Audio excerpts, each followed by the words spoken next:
Hey everybody, Parker here. Welcome to Truck Talk Tuesday, episode 3.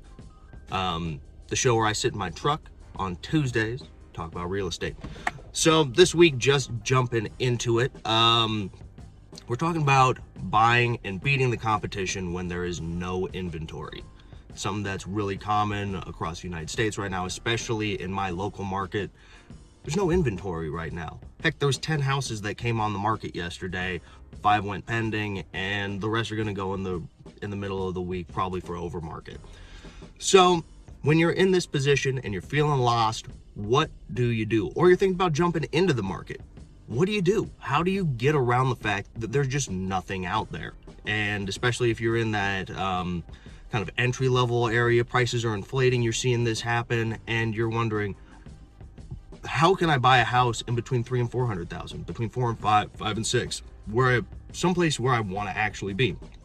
So I went through the internet, looked up some tips and tricks to see what it was, and quite frankly, they leave a little bit to be desired. Tip number 1 is use a real estate agent.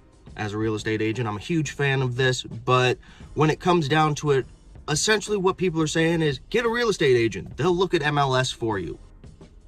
And that's the end of that sentence. They might look at Zillow, they might look at Craigslist, a few other things, but they'll look at MLS for you every day and they'll set you up on a drip thing, and that's the end of it. You hope that something shows up. Like, to me, that is not the best idea. I don't think it's even a great strategy. Sometimes something happens, sometimes something doesn't. Most of the time something doesn't. Not a great look. Number 2 is surf the web for property. Look at Zillow, look at Craigslist, Trulia, Hot Pads, Hot Leads, whatever you want to go through.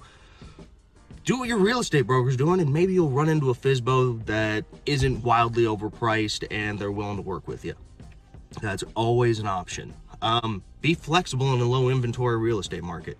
Essentially what that means is you probably won't get what you want and you'll overpay. It's a great combo. I mean, be flexible. Get something that doesn't really fit your needs. Sharpen your negotiation skills. That's the next thing, which comes down to make concessions. Be willing to do things that buyer or that seller isn't willing to do. Offer more down, things along those lines to make your offer look more attractive. This is a pretty solid piece of advice in general, but in this case, it's saying roll back your expectations on stuff like that. Number 5 is consider looking into other markets, which is uproot your life and move, because obviously you can't afford to live here because there isn't enough on the market and there's too much competition.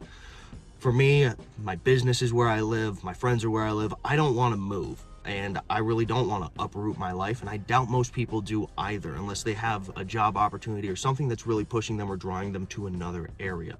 And then number 6 is rethink the property type that you want to buy, which comes out to, again, sell for something less than you want or need until you can find the right thing if it comes up.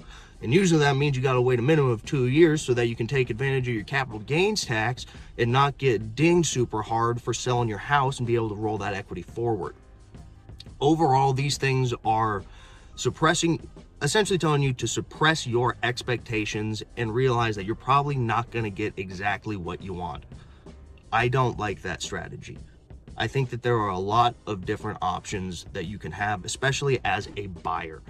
One of the first things that I tell everybody, these are my tips for getting a new home, especially as a first-time home buyer. Number 1, get pre-approved.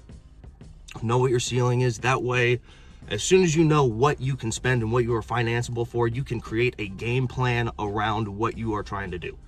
So let's say your strategy is you're up to 400, you know where your cap is, you know where your bottom is, and you can find areas in your price range that fit for you. Number 2, get a broker who will actually work for you. A lot of people are like, well, I have a broker. They're great. They look at MLS and they do all that. That's not working for you. Real estate brokers make a good amount of money to simply find and put together deals. We do. We market properties, we find properties that are being marketed, and we try and massage something together between 2 parties in order to make a living. That is a very basic function of a real estate broker. If you are buying something $400,000, your broker, if it's a 3% deal, is going to make about 10 grand on that. The least they can do is go knock on some doors and come up with a marketing strategy to find places in an area that you want to do, spend a little money, capture some leads, and try and see if they can put a deal together. It's advantageous for the broker. It's very advantageous for the buyer. So don't settle for less on things like that. Number 3, identify homes in areas that you like. Once you have your price range figured out, that way you can be like, okay, I want to live in X neighborhood. I want to live in Canyon Rim Village. I want to live in Northwest Crossing. I want to live in the Bridges. I want to live in Tanglewood. There are so many different things that you can do. Then you can come up with a strategy, because especially in subdivisions, you're going to have a repeated number of floor plans. You find your square footages, you find something that you like, you go through the interior pictures, you might be able to get in through a open house and go through a walkthrough.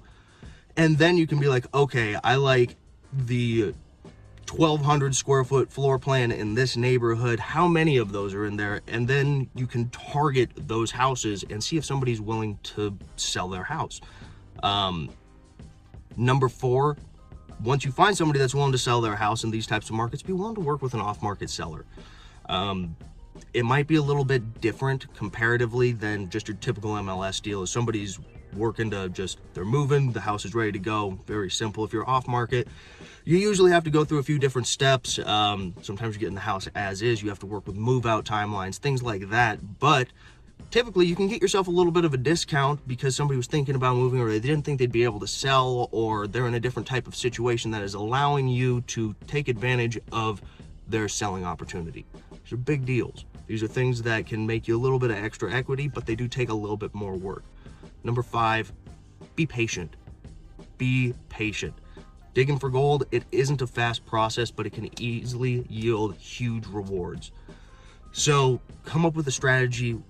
Make sure that you know what you're doing. Get a broker that will work for you and that isn't afraid to go out and spend a little money and spend a little time to go find you something that works for you.